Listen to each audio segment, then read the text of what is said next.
পুলিশের লুট করা অস্ত্রে আধিপত্য বিস্তারে পাল্টা হামলা হচ্ছে মোহাম্মদপুরের জেনেভা ক্যাম্পে। প্রায়শই গোলাগুলি চলছে বিভিন্ন গ্রুপে। 6 আগস্ট থেকে আজ পর্যন্ত গুলিতে 2 জন নিহতের পাশাপাশি আহত হয়েছেন প্রায় অর্ধশত। স্থানীয় বাসিন্দারা তুলে ধরেছেন নিজেদের অসহায়ত্বের কথা। খুব দ্রুত সেখানে সমন্বিত অভিযানের কথা জানিয়েছে পুলিশ। রাশিদ নিজামের রিপোর্ট।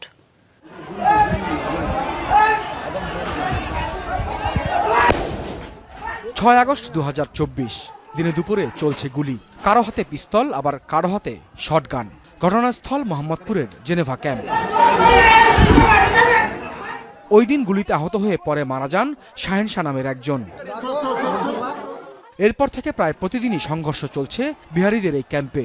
গত মঙ্গলবারও সেখানে ব্যাপক গোলাগুলি হয়। সেই ধারাবাহিকতায় বুধবার ভোরে দুপক্ষের গোলাগুলিতে নিহত হয় সোনু নামের এক যুবক। বুধবারের ঘটনায় আহতদের ভর্তি করা